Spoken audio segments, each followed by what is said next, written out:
Welcome to Crime on Caffeine. I'm your host, Erica. And I'm your host, Allison. Thank you so much for tuning into another episode.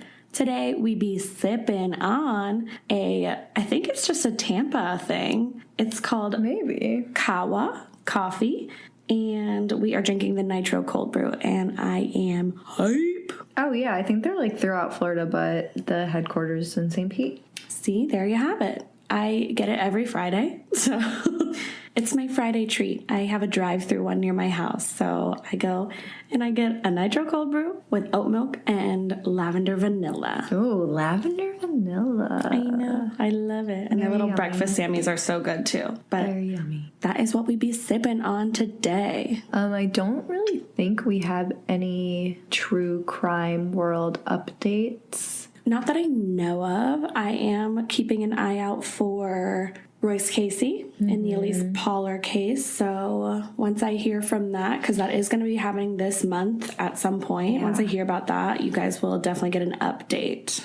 Yeah, and there are some minor things happening with the Lori Vallow Chad Dayball case. We just kind of want to wait until some bigger things start to happen, and then we'll give you guys like a little update episode on that. Yeah, all we really know is that she went to Burger King, and that's as much. That's where we're at. And that's as much news as we have about Lori Vallow. But we have a pretty big case for you guys today, one that I have been wanting to do for a long time. And, you know, I put my heart and my soul into this research. I read a book. I was just about to say. I read 2 books. She was out here reading books. Yeah, so I wanted to do right by this case because it is from Cleveland, where I am from. So I'm sure that all of my listeners from home know this case. I'm sure even if you aren't from Cleveland, you know this case. But this is going to be the case of the Cleveland kidnappings, the Cleveland abductor, Ariel Castro, and his abduction of Michelle Knight, Amanda Berry, and Gina DeJesus. I'm not from Cleveland, I will say. And I have heard of this case, but I definitely don't know all the details. So I'm really excited about this. Yeah, there's a lot of details. This story is heartbreaking. It's probably going to be a rough listen, but obviously there is a good outcome because the girls did survive. So I think it is a story worth telling and worth listening to. And we're not going to give it in one part. We're not going to give it in 2 parts. It's going to probably be 3 parts. Our first 3-parter. Yeah. So we'll see what happens, but most likely going to be 3 parts. I just once again wanted to say, like, quick caution to anyone who isn't comfortable hearing about rape, torture, things like that. If you don't want to listen, totally understand, but I do highly recommend listening to it just because the end is rewarding. Yeah, so I'm going to take you through the upbringing of his first victim, Michelle Knight, her childhood, everything that she went through, and then how she found herself in this nightmare. In part 2, we will get into when the other girls come and everything that happens up until the day that they're found. Part 3, we'll talk about the aftermath, the trial, and everything that follows, and the psychology. Of course. Of course. And before we get into everything, we just want to say thank you so much for continuing to listen to our podcast. We've got, 10 episodes out now, and we've got over 1,000 downloads, actually over like 1,500 at this point. So you guys are rocking it. Oh, Gus just spit up, so he's also overly excited. But yeah, we're just really grateful for all of our listeners and can't wait to get more. And for those of you who are continuing to listen, we just wanted to give a big shout out. And if you haven't followed us on social medias yet, it's just Crime on Caffeine on Instagram, Twitter, Facebook. And if you want to go to our website, it's just crimeoncaffeine.com. Yeah, thank you so much. You guys have been giving us amazing feedback on all of our episodes. We really appreciate all the kind words that you have to say. So thank you so much for listening. And if you do want to go ahead and leave us a rating or a review on Apple Podcasts, that would be amazing. It helps so much. If you just go to Apple Podcasts and type in Crime on Caffeine, or you go to our Instagram bios, we have the links directly to it there. You can literally Google Crime on Caffeine and it'll come up. But just go ahead and click the stars. Give us a 5-star rating. If you're feeling nice, leave a review. But yeah, we really appreciate it. have like 30 ratings. I don't even think I know 30 people. So that's like really cool. I'm like, I have 2 friends. One of them is Erica. I was trying to like count at one point, and I was like, okay, Allison has this many family members who probably did it. I have maybe one family member who probably did it. The weird part is it's definitely not any of my family members, because they're all like Hallmark Disney people. Like if I was like, hey, listen to my true crime podcast, they would be like, is it about murder? No. If it doesn't have a gushy ending, then they're not into it. I mean, I wouldn't use gushy, but this has a not horrible ending. Yeah, all mine typically have horrible endings, so I'm excited to take this adventure with you. Let's get into it then. Michelle Knight was born on April 23rd, 1981, and even before this tragedy happened, she lived a very troubled life. It's incredible how strong this woman is. Even before she was kidnapped, just what she went through, horrible. Obviously, we're going to talk about it, but... I know, I'm sitting here like, what was it? So she grew up taking care of her little brothers, Eddie and Freddie, and her younger cousin, Mikey. Get out. Yeah, Eddie Their and names Freddie. were Eddie and Freddie? Very cute. I'm going to cry. So her family dynamic was pretty interesting. Her parents were very closed off, I guess. They didn't tell the children a lot. Like, they didn't know where their parents were from. They didn't know what they did. They didn't know anything about their past, anything to do with anything. And they just said it was grown folks' business. So, like, she didn't know. Grown folks' business. Yeah. And they were homeless. She didn't know how they ended up homeless, but all she knew was at this point they'd been living in a station wagon outside of Cleveland for about a year. It was her 2 little brothers, her little cousin, and her mom and dad. And so just because her parents were kind of, not normal, I guess, I don't know. She was very protective of her siblings, and she kind of took it upon herself to be like their caretaker. And you'll definitely see this throughout her life. This is just a very strong personality trait of hers, which I think is what makes her such a great person. But after living in that car for a year, they moved into a 3-bedroom house in a pretty rough area. There were a lot of drugs, prostitution, drive-by shootings, things like that. They didn't stay there long. They actually moved around like every 2 to 3 months, and they would always be bringing in new family members. I say that loosely because some of them were real family members. Others were just like people her parents knew, and they just said it was a family member. Okay. There were always like random people in and out living with them. So they were just in some of the worst neighborhoods on the west side of Cleveland. A lot of the homes that they lived in were in the rougher parts of a neighborhood called Tremont. So they moved into a 2-story, 4-bedroom house in Tremont, and the living conditions in this house were just atrocious. At one point, they had 12 people living in this little house. My gosh. Yeah, so people were just like always coming and going. And so the kids like didn't have their own set bedroom. So they just kind of moved around and like slept wherever that they could find. Like she would sleep on the couch. She would sleep in this room sometimes. She would sleep in that room with her brother sometimes. She would literally just sleep wherever she found a spot because there were so many damn people there all the time. Like I said, living conditions in this house were awful. The place was dirty. There were stains everywhere. They had like the stove didn't work. It was a mess. Also in this house, this is where a male, quote, family member began to molest Michelle, and he threatened to kill her if she ever told anyone. Obviously, this scared the living hell out of her because she was so young. So she didn't tell anyone. The abuse got worse and worse and eventually started to happen every single day. But they did not have any money. Her mom, whose name was Barbara Knight, she was a nurse for a while, but she eventually lost her job, and her dad couldn't hold a job either. So a lot of the time they were unemployed. And honestly, Michelle didn't know what any of the adults that lived in the house did. She just knew that there were like always people coming in and out, random money, maybe, I don't know, maybe drugs. That's what I assume. But well, it was grown people stuff, so it wasn't her business. Yeah, grown folks only. They didn't really eat much, but when they did, it was mostly like canned food, like SpaghettiOs or cereal. They just didn't have money for food. Right. And like I said before, the stove didn't work. So when they had SpaghettiOs and things like that, they just ate them cold, like out of the can. She did say that once she was able to heat up hot dogs on the radiator. That can't be good for you on the radiator. No, but this is the thing. Like, she was taking care of all the little cousins and her siblings in the house. Aww. She was trying to get them fed and get them cleaned and things like that. You know, they would run out of toothpaste and stuff, so they would go days, weeks without brushing their teeth, things like that. So they were just dirty because of their living conditions and their financial situation. Right. So she came to school and she was, like I said, she was very dirty. And so people people didn't want to socialize with her. She would talk to them. She had bad breath, gross teeth, and kids are fucking mean. Yeah, they really are. Especially in Cleveland. So kids were very mean to her. Like, she did not have one friend. Aww. I know, it was really sad. Teachers tried to, like, help her and stuff, but I don't know. Her mom was constantly pulling her out of school. I don't really know why. Michelle didn't really elaborate on that in her book, but she was pulling her out of school so much that she was only attending, like, 2 days a week. So by the time she was 13, she was in 5th grade because she'd failed out of so many grades. Oh my gosh. Yeah.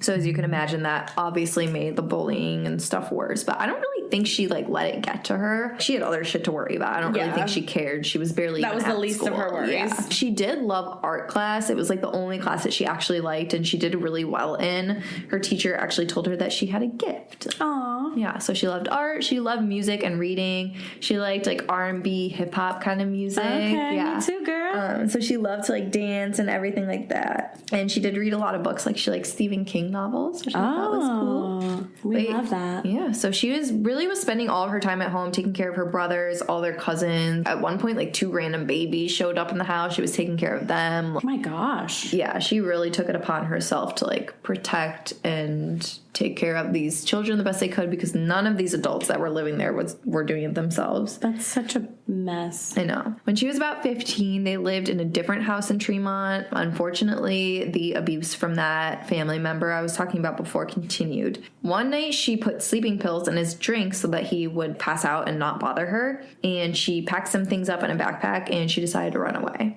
Wow. Yeah. So just paint a little picture. She's running away in Cleveland during this time, around, like, before Thanksgiving time. So it was freezing. You're by the lake. You're in Cleveland. So it's so cold. And I'm sure she doesn't have, like, a proper jacket or anything. Oh, no. So she started sleeping on a bench. Oh, no. And she just used newspapers for a blanket. But she wasn't really sleeping. Like, you know, in study hall in high school, I used to sleep. I would, like, put my head down and I would be, like, half asleep, but still awake. You know what's going on, you know? That's how she was, because she wanted to stay safe and keep an eye on things. She knew she couldn't, like, let her guard down and just totally fall asleep. You have no idea what's going to happen to you. You're a freaking 15-year-old girl sleeping on a bench in Cleveland. She did find a bat that she slept with. She kept it under her arm. Okay. And then she found the bridge. So this was a highway overpass that she kind of made, like, her home, because nobody could see her under it and no one could hear her because the cars that were going over the overpass were so loud. She even said, "It's dangerous for a girl to sleep under a bridge, but it felt a hell of a lot safer than sleeping under a park bench. Plus, when you've been in bed with a sicko, you're not used to feeling safe." True. That's so really sad. I know. She did find, like, a big trash bin on someone's property. She just took it and she used it as her room. That is very smart, but also very sad. I know. There was a Baptist church that she found, and the doorman was super nice to her. Kind of noticed, like, clearly she was, like, a runaway or something, and he was like, "I think I have a coat for you, maybe." So she went there. They fed her a ton. It was, like, the most food she'd had in, like, her whole life. Wow. They gave her a coat, and they even gave her, like, a small bag of toiletries.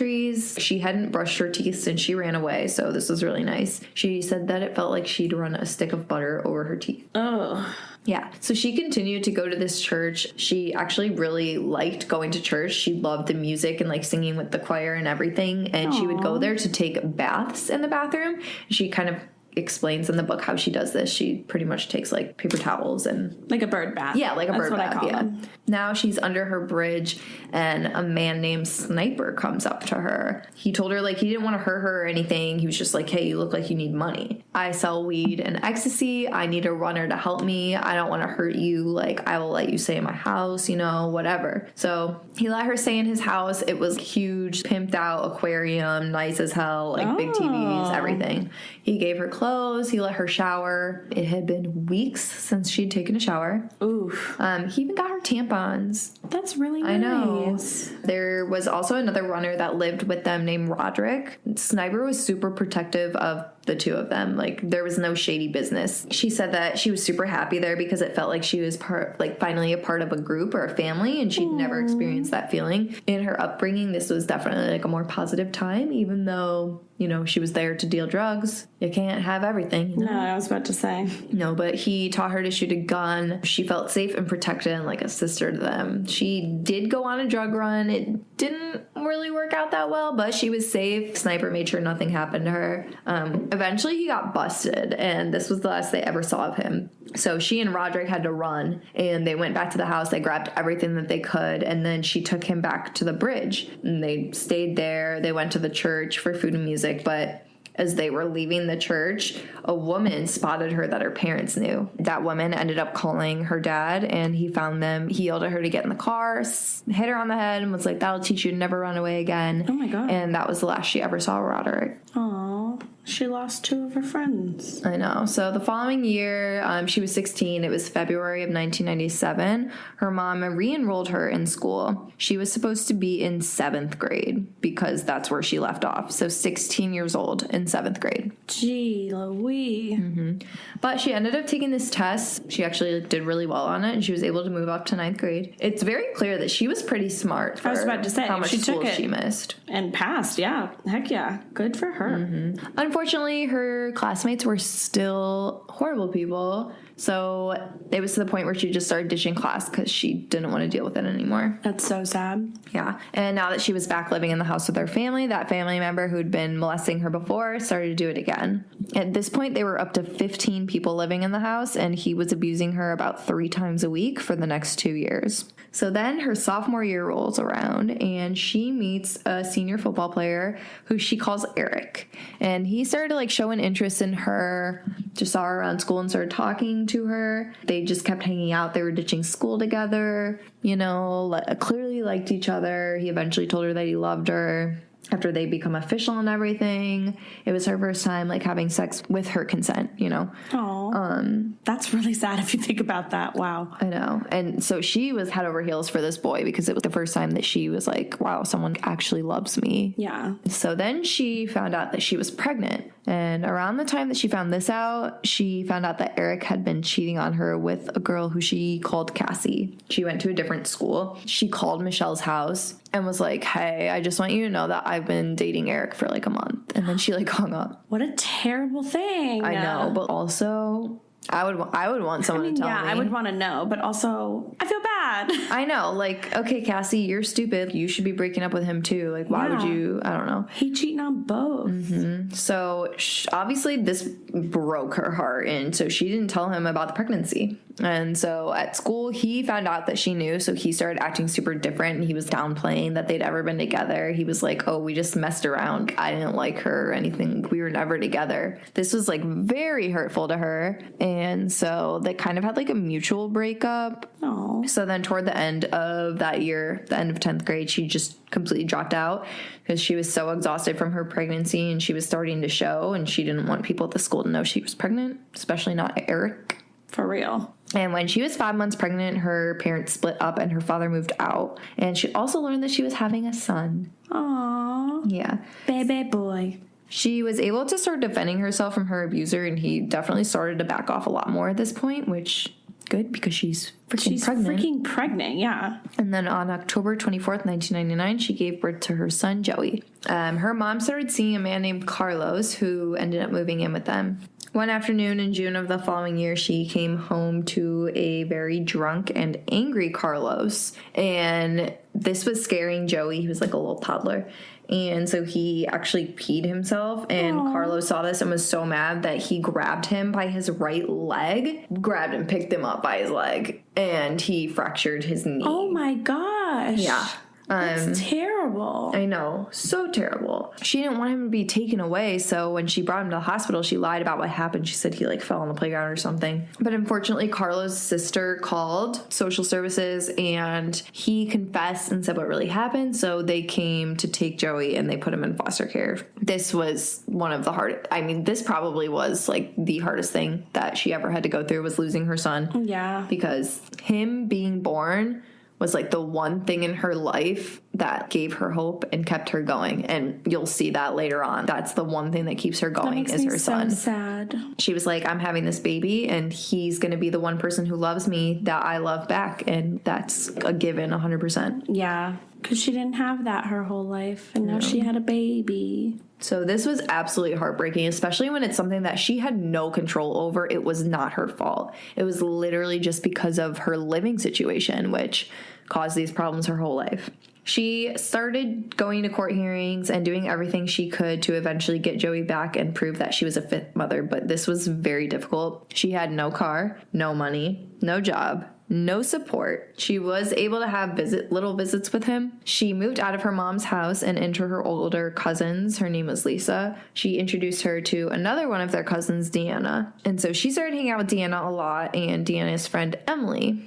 And so they got pretty close. Emily was telling her like about her family, and she showed her her dad and that they lived super close by in a street called Seymour, a couple of blocks away. She was like showing a picture of him, and she listened to them talk on the phone and everything. And it was like she never had this with her family, so it was very different for her to see. Right. On August 23rd, 2002, she had a huge appointment with social services. It was to finally discuss the process of getting Joey back. She had the address, but she had no idea how to get there. A family member said that they'd take her, so she turned down the offer of a ride from social services. And then the day of, at like 11 a.m. that day, the family member backed out and she was screwed. No. Yeah, so she decided to walk and try to find where the place was, and Deanna joined her to help her. They walked for like an hour or two, and they just had no freaking idea where it was. So she told Deanna it was fine, she could go back, and she just tried to ask around. She went into a Family Dollar store, and she asked a couple women if they knew where the address was, and she came to the conclusion that it was somewhere near downtown. She just didn't know how to get there. That's when she heard a man say that he knew where it was, and she recognized the man as Emily's dad, Ariel Castro. Oh no, I don't want to do it. So she was like, oh, I'm friends with Emily. And he was like, oh yeah, like acting like he knew. And he was like, I can give you a ride there. And she was like, okay, well, could we maybe call Emily first? And he was like, oh, she's in school, I don't want to bother her. It's a lie. Turn around. No. So he grabbed her arm and they walked to the car, and at first he had like a really tight grip, and she was like, what the fuck? And he was like, oh, sorry, like sometimes I don't know my own strength, I guess. She had a weird feeling, but she was like, no, like it's my friend's dad, it's fine. So they started driving, and he was driving in a direction that was not toward where her appointment was, and she was like, yo, where are you going? And he was like, oh, I just need to stop by the house to grab something. Emily's going to be back, so you guys can go to the mall, I'll give you money. Don't worry, I'll take you to your appointment first. And she was like, I really can't be long. My appointment's really soon. Definitely need to do that first. And he was like, yeah, my dog just had puppies, so if you want one, you can have one to give to Joey when you get him back. Because she told him that, like, she liked puppies and Joey wanted a puppy or whatever. Mm-hmm. And she was like, oh my God, yeah, like, this is awesome. They pull up to his nasty-ass dump of a crib. There was like a wire fence, metal gate, whatever, around it, broken, rusty padlocks. So his car was disgusting. Think of just a car filled with McDonald's wrappers everywhere and just like gross, dirty, grimy. Ew. That's what his yard looked like. There were wrappers and just trash all over the yard. It was disgusting. He like backed his van into the back of the house, and she was like, why are you doing that? Like, aren't we leaving? And he was like, oh, it's a sketchy neighborhood. I don't want anything to happen to like the van or whatever. He had a dog chained up outside, and she was like, oh, what's it doing out here? And he was like, oh, she pees in the house. She has to stay out here. Okay, no. I know. She's like having a really bad feeling at this point. And she realized that his house on Seymour was just, like I said before, it was just a couple blocks away from where she lived. So she was like, that's literally 2 minutes from the Family Dollar store. So he must have gone like in circles to get there to make it seem like he lived wasn't further away. Yeah. He asked her to come in. She was like, why? And he was like, oh, so you can pick your own puppy. And he was like, Emily's home now. How did she just get home? I didn't see her get home. Yeah, what? He said he had to bring her upstairs then once they were inside because the puppies were under a dresser in one of the bedrooms. So they get up to the bedroom. He shuts the door. There are no puppies. I will tell you that right now. And so she starts screaming, like, let me out, let me out. And he puts his hand over her mouth. And with his other hand across the back of her skull, he said, if you scream again, I'll kill you. Oh, my God. And she was like, what the hell did I just get into? Shit. So he pushed her on the ground, ordered her not to move. This is, like, really messed up. I don't know what he did when he got the other two girls, but what he did when he first got Michelle was just, I'll just describe it for you, but... He pushed her on the ground, told her not to move, and then he grabbed her legs and wrapped an extension cord around her legs and, like, around each leg so tightly that they were cutting into her. And then he wrapped her hands together and pulled her hands and her feet together in the back of her, hog tying her with the cord. And then he looped the cord, holding her hands and feet together, around her neck. So it was like they were all, yeah. And then this is really gross. He started to jack off, and he was like talking to her while he was doing it. He was like, I just want to be friends. My wife and kids left me, and all I want is for someone to be here for me. I need you. Yeah. So he's clearly disturbed. Disgusting. So then, that's done with. Oh my God, my stomach hurts. That's done with. And so he took the second extension cord and tied that one, the one that was like around her hands, feet, and neck, and hung her body up from wires. What? Between two poles. And he tied the cord to the wires that were behind her back. So she was like raised up like a foot off the ground, hog-tied in between two poles, like tied to two poles. Yeah.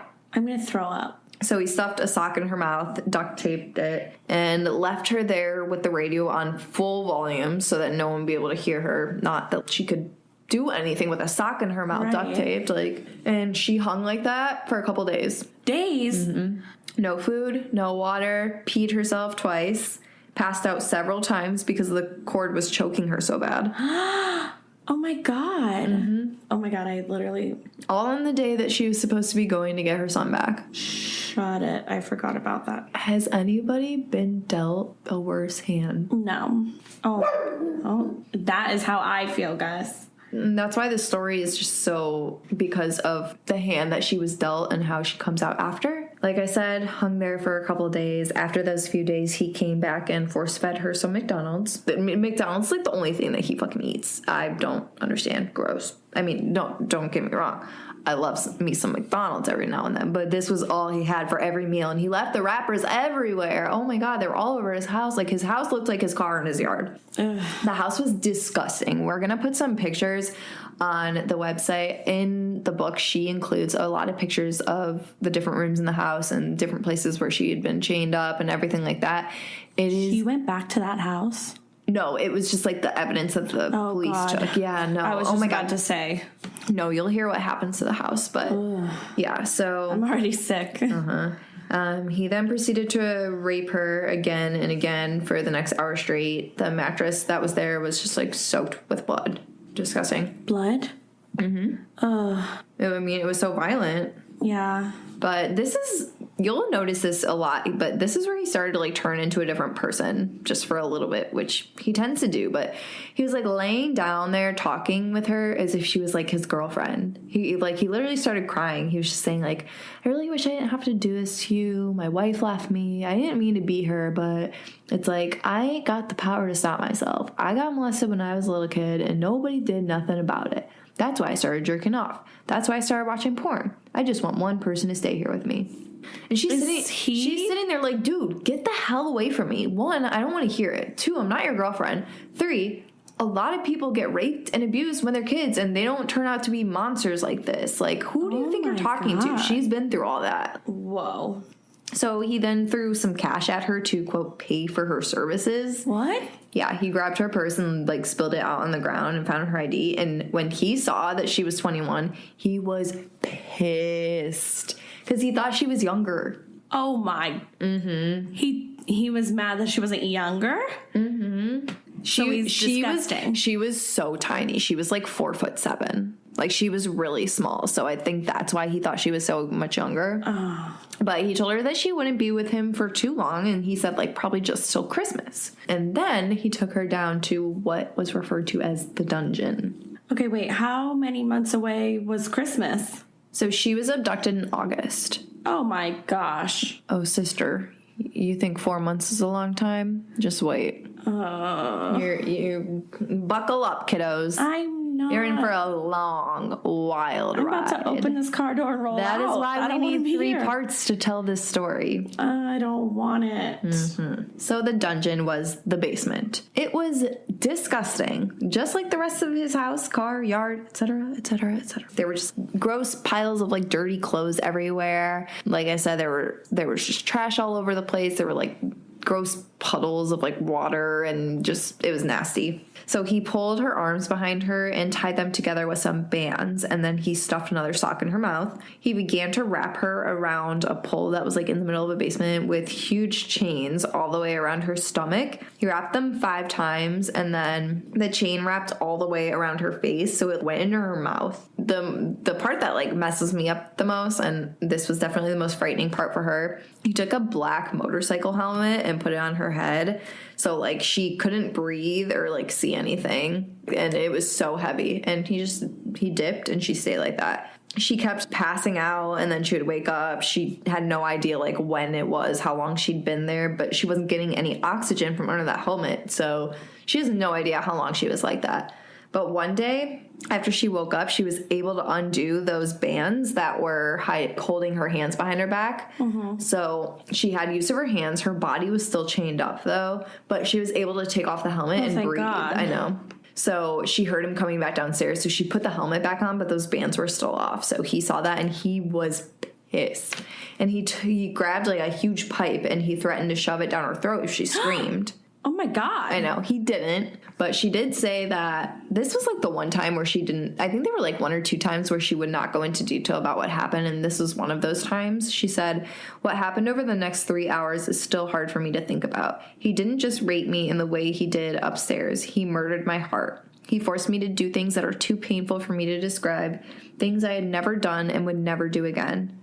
She also said that she was just going to refer to him as Dude because he was a monster who didn't deserve to have a real name, which I think is very appropriate. Appropriate, yes, but like, holy cow. I know. So he gave her a toilet, and by toilet, I mean a bucket with like a little piece of cardboard to cover it up, but he like rarely ever cleaned it. Get out. You can just imagine. I don't want to. She did say that when everything in your life has been stolen from you, even the most basic things make you grateful. So because of her disobedience, like the taking the bands off her hands, he punished her by leaving her in the basement with a helmet on, starved for days. He continued to rape and abuse her, and she started doing things like she would start singing or like thinking about the future and like her hopes of getting out to keep her distracted. It made him so mad when she was singing. He was like, why? Let the girl have some ounce of happiness. If she wants to sing, let her freaking sing. So this is when he started to like manipulate her emotionally. And I think this is what really hurt her, but he started telling her that nothing had been on the news about her and no one was looking for her. No one cared about her, like nothing. And she played it off like she didn't care and it didn't get to her, but in the back of her mind, this was like breaking her because she knew it was true. She was like, I don't think anybody's looking for me. Like, no one cares. I'm going to be here forever. Meanwhile, her mom had actually been posting flyers about her, but this is messed up. So authorities just deemed her as a runaway, and they actually took her out of the NCIC database. No. Yeah. So she wasn't like a missing persons or anything. That's ridiculous. Mm-hmm. Kind of to like keep her busy because obviously she was just stuck in the basement, unable to see or move or eat or anything. She was clearly bored. So she would like talk to Joey kind of to keep her going. And the only way she knew what day it was just like listening to when he woke up. So she would know like, oh, he's waking up for work Monday through Friday. Oh, he didn't wake up for work today. It must be a Saturday or Sunday. And he would have his band over on Saturdays. So she knew like today's Saturday because those guys are coming over. So that's just kind of how she kept track of how long she was there and what day it was. And she was here in the basement like this for months. During this time, she never had a shower. And yes, she had her period since she was 11 years old. So she kept getting her period. Oh, no. Yeah. He wouldn't do anything about it, but she still couldn't shower. He would toss her a couple napkins. Oh, what a kind human. Like, as if that's going to do anything. Right. And her hair was just, like, matted and literally hard as a rock from, like, obviously not showering. Like, she can't brush it ever. She can't do anything. And it had dry semen in it. So it was just disgusting. Oh, God. So after a few months of her being in the dungeon, he brought her up to the pink bedroom. And he chained her to a radiator that was next to a mattress. He raped her, and then he did that weird thing where he tries to have, like, deep talks with her. He was talking all about, like, how he was racist and why he was racist. And he claimed that when he was younger, he was bullied by black kids at his school because he was chunky. So he hates black people. Eventually, she gets like a TV and like a radio and stuff. They weren't allowed to listen to or watch any black people on the screen because he would get angry and he would take it away. And then something he would is wrong with him. Oh my God, he's so messed up. He's so messed up. I can't wait to talk about that in the third part. Oh, I need to know. He also talked about how he loved blondes and he wished he would have gotten to John Benet Ramsey first. What? Yeah. He also made really messed up comments about Elizabeth Smart, who she'd actually been abducted the same year, like 2 months before Michelle. And Michelle had obviously heard about it, watching the news and everything. She was like, you're a piece of shit. He told her that he hated who he was, but he just couldn't help himself. He had to hurt her. Are you okay? Why do you have to hurt her? Then he moved her into the blue room for a few weeks, and he told her he would let her go after he got 2 other girls. He got her a radio to keep her from being bored, so he also got her a puppy, which was, you know, that weird dynamic where he's like super nice and I don't know. I do not understand this man. Yeah, really weird. Clearly something going wrong in his brain. But got a puppy. She named him Lobo because he was so low to the ground. Oh, yeah, he was like little like her. And she loved this dog. He brought her so much hope because she loved him. He loved her. Kind of like the Joey thing. Yeah. One night he came home super drunk and he was planning to brutally rape Michelle, you know, like usual. But Lobo saw this and he started bark really loudly and started like attacking him to protect her, which is so sweet. But this pissed him off. No. I know. Trigger warning. No, I'm not. I'm plugging my ears. I know what the hell you're about to say. Yeah, so he grabbed the dog and broke his neck and then threw the dog's body onto the mattress. Stop, I'm literally about to cry. Mm-hmm. That was one of the harder things to hear. Oh, he didn't deserve it. No, oh my God, not at all.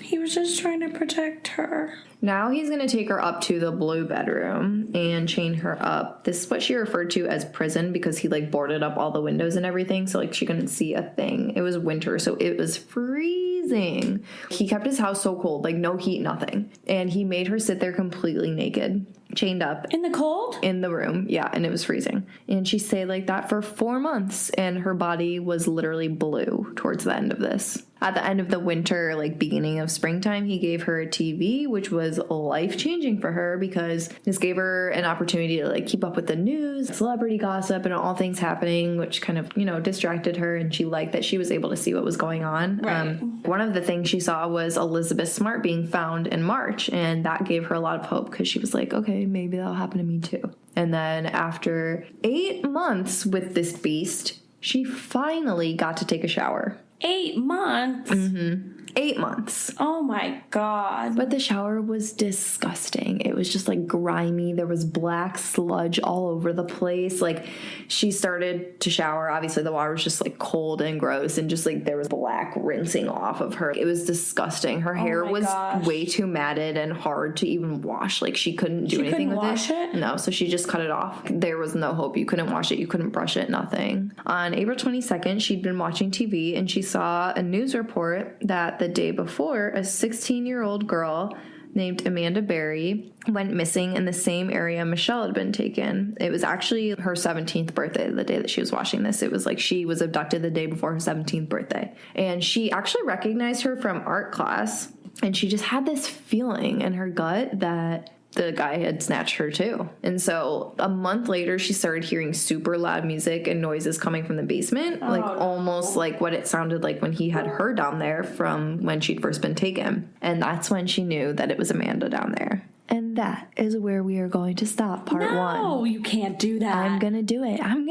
And you guys are just going to have to listen to the next one and the one after that. That is ridiculous. Mm-hmm. When we come back with the next episode, we're going to talk about the other girls and everything that happens the rest of the time they're in the house. I'm already just physically sick about this. And I'll be here for the next 2 episodes, but oh boy. I'm sorry, I'm being really gross. You're really being gross. I'm like eating my ice out of my cup and like spitting it out. I'm like, you good over there? Yeah. Anyway, I'm grossed out. I'm physically sick. I hate this man more than anything. And the fact that there's another girl involved now is making me so mad. And I'm not over the dog thing. And I just have a lot to say. The part that's so freaky too is just like how stagnant she was for so long. Like, he kept her in these rooms, in these positions for like so many months at a time with no food, water, nothing. Like, makes my belly hurt. I know. You and your ice. You're crunching. Oh my God. That's some ASMR. Ew. Okay. Mouth noise. You know I hate that. All right. Like I said, that's all that we have for this episode. We're going to have part 2 coming at you on Monday. You guys know how it goes. You know how it go. And then, part 3 will be right up that Wednesday. I don't like this. But I like it, but I don't like it. I know. Don't worry. It will get better eventually.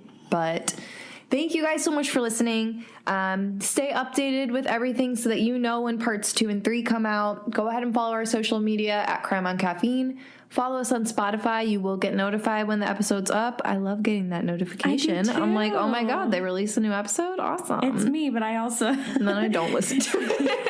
You don't listen? No, I'm kidding. I'm like the first one to listen. I just don't re-listen after like the final edit because I'm like, I just listened to it. Oh, I'm always up in there listening. I can't. I don't like hearing my own voice. Hashtag proud. Hashtag proud. But if you guys want any stickers, like if you live by us or anything, let us know because we got some stickers. Or if you don't, just DM us and we'll send you a sticker. Yeah, we'll send you stickers if you really want one. That's really all we got. But, I'm weird and I love merch. So, like, maybe in the future we gonna have some merch. Yeah, I would love a Crime on Caffeine little coffee mug. That'd be cute. I really want... Ooh, we could do some giveaways if you guys want to share some stuff. Let us know if you're interested in that. I'm interested in that. I'm interested, so we'll probably do it anyway. I won't enter myself in the giveaway, but I'm going to share it. And then I actually had a few case recommendations given to me recently. So if you guys have any cases you want us to cover, we would love to do that. So message us on whatever platform, email us, go to our website, but give us some cases and we'll do whatever cases you guys want. All right. Well, you heard the lady part 2 on Monday. So thank you so much for listening, and we will catch up with you then.